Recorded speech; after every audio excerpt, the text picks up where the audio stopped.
My story starts in late July. It was July 21st, I think. It was the first day of our holiday, a hot July day. I stood in the sun and looked at the sea. It was 11 o'clock in the morning. I was on the boat at Portsmouth with my mother and father and my sister, Louise. Seabirds played near our big boat and the small boats near us on the sea. I started to look at the people with us on our boat. They all watched the seabirds and talked and laughed. They were all happy on the first day of their holiday too. And suddenly there he was, this tall, quiet boy in a blue and white shirt. He was really good looking. I'll always remember the first time I saw him. He didn't see me then. He was with some friends. One of the boys was his brother, I think. They had the same blue eyes, the same mouth and nose, nearly the same hair. His brother and one of the boys with him tried to catch the seabirds and he smiled at them. Then they came and stood near us, and they talked about the small boats on the sea. I watched him over Louise's head all the time. His brother and his friends made a lot of noise, but he was quiet and didn't talk a lot.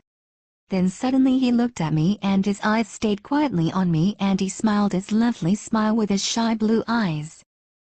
The people near me on the boat, the sun, the sea, the birds, the noise of his friends, time, it all stopped.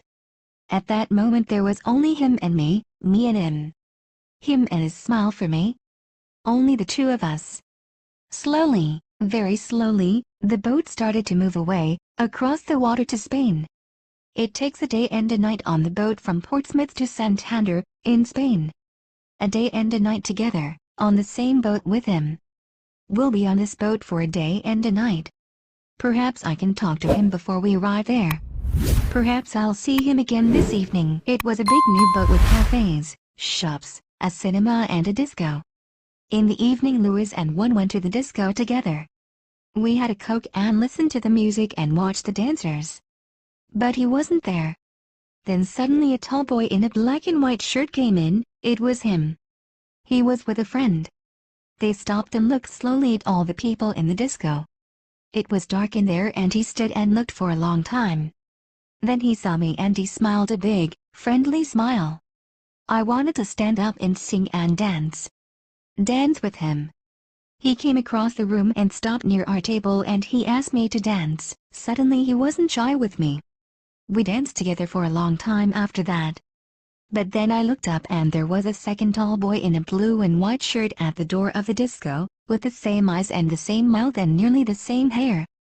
But the boy near the door had that nice, quiet, shy face, not a big, open, friendly smile. Suddenly I knew, this was his brother with me on the dance floor, not him. I was with the wrong brother. He stood for a moment near the door and watched me and his brother on the dance floor with sad eyes. I wanted to run to him, to take his sad face in my hands and say sorry. He looked at me, then he went out quickly. I stopped dancing, walked back to my table and sat down. His brother started to dance with Louise. I didn't sleep that night. I thought about him all the time, and listened to the noises of the boat and the sea. In the morning I went to the cafe at 8 o'clock and waited there with my sister for a long time.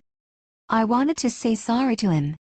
I had 4 cups of coffee, and I don't really like coffee. But he didn't come. Where was he? Where was he? At 11 o'clock we arrived in Santander. I wanted to stop the boat, I wanted to stop the holiday. I wanted to go back to England. I only wanted to see him again, to talk to him, to ask his name. But he wasn't there.